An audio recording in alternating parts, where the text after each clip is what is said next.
Don't touch that table. You don't belong here. The words cut sharper than knives. Daniel froze, his hand inches from the chair at a dinner he had been personally invited to. The laughter in the room faltered, replaced by stares, some embarrassed, some complicit.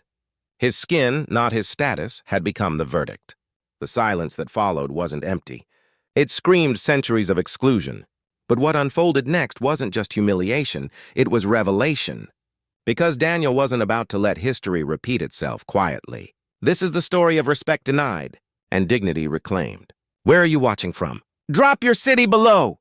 The morning sun spilled over the neighborhood, casting golden streaks across cracked sidewalks and faded bus stops. For most kids, the school bus was a noisy stage of laughter, gossip, and chatter. But for Maya, it was always different. She preferred the quiet, the safety of folding herself into the background. Books were her comfort, her shield, her voice in a world that too often refused to hear her. At just 14, Maya had learned the hard way what silence could mean. Her skin, dark and radiant, had always drawn whispers, sneers, and mocking eyes in her mostly white suburban school. She never caused trouble, never talked back, never asked for pity. Instead, she moved through hallways like a shadow, invisible unless someone chose to make her a target, and too often they did. On this particular morning, the air was heavy with the promise of rain, though the skies hadn't yet opened. Maya boarded the yellow school bus just as she always did, backpack hugged to her chest, headphones tucked away, eyes low to the floor. The rows of seats felt like familiar battlegrounds, every choice a calculation. Too close to the front, and she was labeled the teacher's pet. Too far in the back, and she was thrown to the wolves. She slid into her usual spot midway, her gaze fixed on the window where the world outside blurred past in fleeting color. To anyone watching, Maya seemed ordinary. Just another student heading to school, but beneath her calm exterior lay a lifetime of quiet resilience. Her mother worked double shifts at the hospital, and her father, though often away on duty, was her anchor, her shield. He was no ordinary man. A decorated SWAT officer, he had spent years training his body and mind for moments of crisis. But to Maya, he was simply Dad, the man who braided her hair when Mom was too tired, who packed her favorite snacks into her lunchbox, who told her she was stronger than the world would ever admit. And on this day, fate placed him just a few rows behind her, dressed in plain clothes, unrecognizable to most. He was there for reasons no one else needed to know. His presence hidden like a storm cloud waiting to break. The bus rattled forward, filled with the usual noise, shouts, laughter, careless insults tossed like crumpled paper. Maya tuned it all out, her thoughts drifting toward the history project she had worked on the night before. It was about courage, stories of men and women who had faced hatred and refused to bend. She admired them, though she never thought of herself as one of them. What she didn't realize was that courage was about to choose her, because just a few seats away, whispers had already begun. The kind that carried cruel intent, the kind that didn't stop at words, the kind that would turn an ordinary bus ride into a nightmare she could never forget. And this time, silence would not be enough. The whispers started as they always did, low enough to seem harmless, sharp enough to slice. Maya kept her eyes on the blur of passing trees outside the bus window, pretending not to hear. She had mastered the art of invisibility, of shrinking herself so small that maybe the cruelty would pass her by. But cruelty rarely missed its mark. "Look at her hair," one voice hissed, loud enough for others to laugh. "Looks like a bird's nest." Another voice chimed in. "Bet she smells too, always does." Laughter spread like wildfire, bouncing from one row to another, feeding on itself. Maya gripped the strap of her backpack tighter, her knuckles pale against her dark skin. She willed herself not to react, not to give them what they wanted. But her silence only emboldened them. A crumpled paper ball hit the side of her head, then another. The giggles turned into jeers. Someone reached over the seat behind her, tugging on a strand of her hair before snapping back into the shadows, unseen by the driver focused on the road. Her chest tightened, the sting of humiliation rising. She thought of her history project, the heroes who had stood tall in the face of hate. She wanted to be brave like them. But she was just Maya, 14, tired of fighting battles she never chose. The bus jolted over a pothole, and in that split second, it shifted. One of the boys, tall and broad for his age, slid into the seat beside her. His smirk was a mask of arrogance, sharpened by the privilege of believing there would be no consequences. "You think you're better than us," he sneered, his voice dripping with disdain. "Sitting there all quiet, acting like you don't hear." Maya froze. She had learned long ago that answering only fanned the flames. Silence, she thought, was survival. But then his hand shot out, rough, callous fingers wrapping around her neck. Her breath caught, eyes widening in shock. The laughter died into a hushed silence, the kind that carries weight, the kind that says everyone knows this has gone too far, but no one dares to stop it. His grip tightened.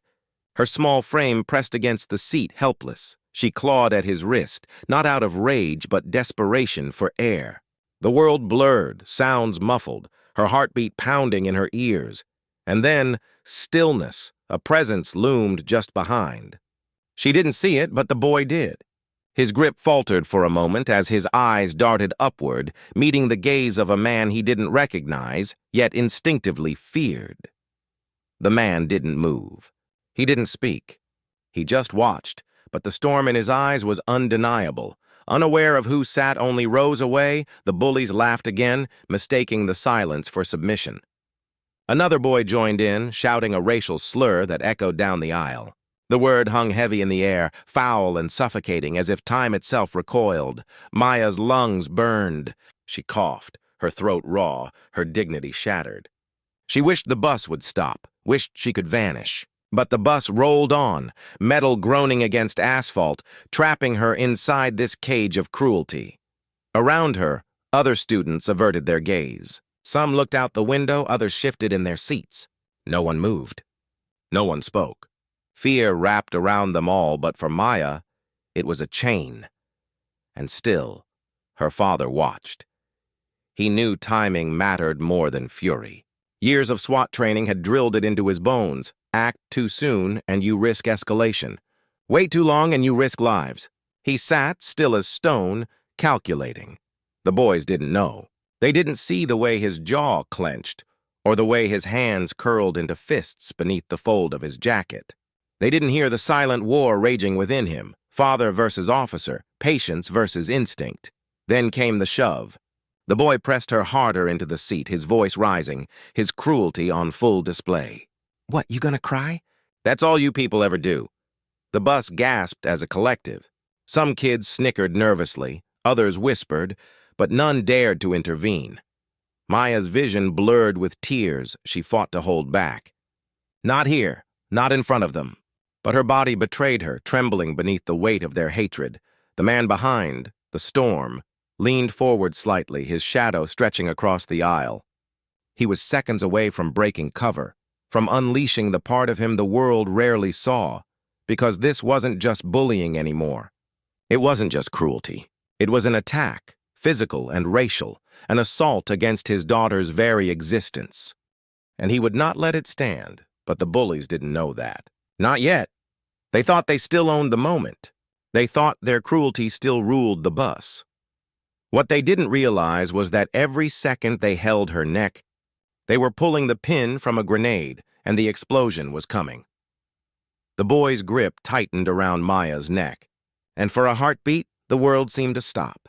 Her chest rose in desperate gasps, her small hands clawing for freedom, while laughter and silence warred inside the bus. To the bullies, it was just another cruel game.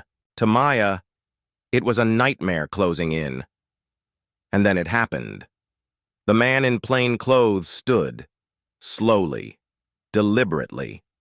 The weight of his presence rolled down the aisle like thunder. Every head turned, every whisper died. The boy holding Maya froze, his bravado cracking beneath the gaze of the stranger. He had no idea who he was staring at, but instinct told him danger had just arrived.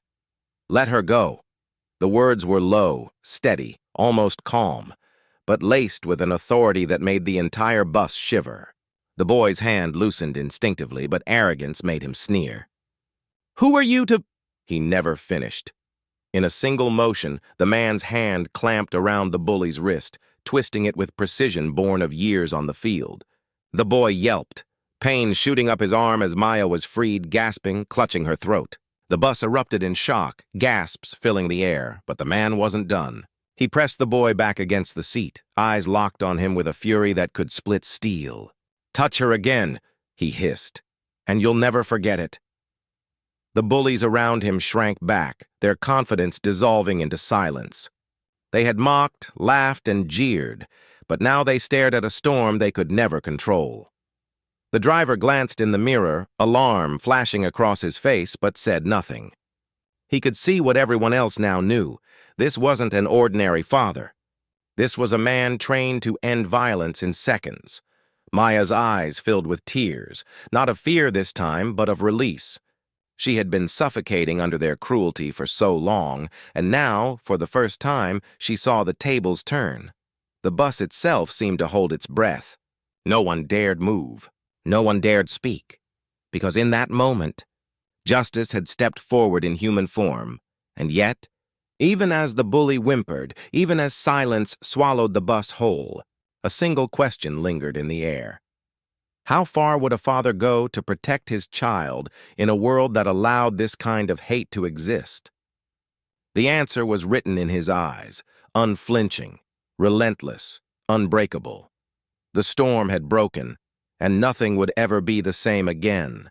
Dear audience, where are you watching from? Drop your city name in the comments. The bus slowed to a stop, the weight of silence pressing down heavier than the brakes. Maya sat trembling, her hand still at her throat. But her eyes, once filled with fear, now carried something different. Relief, safety, the knowledge that she wasn't alone. Her father released the boy, not because the anger had faded, but because he knew control was the difference between justice and chaos. The bully shrank back into his seat, clutching his wrist, his arrogance stripped away. The others who had laughed earlier stared at the floor, the shame of complicity settling over them like a shadow. The driver finally spoke, his voice shaky, ordering the bus to continue its route. But the atmosphere was changed. The jeering had died, replaced by the heavy awareness that something bigger than a schoolyard prank had just unfolded. This wasn't just about a girl being bullied. It was about the cruelty society allows when it turns a blind eye. For Maya, the ride ended not with humiliation, but with dignity reclaimed. She stepped off the bus beside her father, her small frame dwarfed by his presence, but her spirit carried taller than ever before. In her silence, she had always tried to survive. But now she knew survival wasn't enough. She deserved to live without fear, and yet the deeper truth remained. Not every child has a SWAT-trained father ready to step in. Too many ride their buses alone, walk their streets alone, face the sting of hatred without anyone to shield them. For every Maya, there are countless others whose stories don't end in rescue but in scars. This incident was a reminder that racism isn't always loud. It can be whispered, laughed, ignored, until it explodes in moments like this. And when it does, it leaves behind a question that cannot be ignored. How much longer can society look away? Because the truth is simple. Justice shouldn't depend on who sits behind you. Safety shouldn't rely on a father trained for war. And dignity should never be something a child has to fight for. Maya's story is not just hers. It's the story of millions. A story of silence, of cruelty, of resilience. And unless we confront it, it will keep repeating. So ask yourself, when you see injustice, will you stay silent like the others on that bus? Or will you finally stand up? Thanks for watching. Subscribe to our channel for more powerful stories and share this video to keep the conversation alive.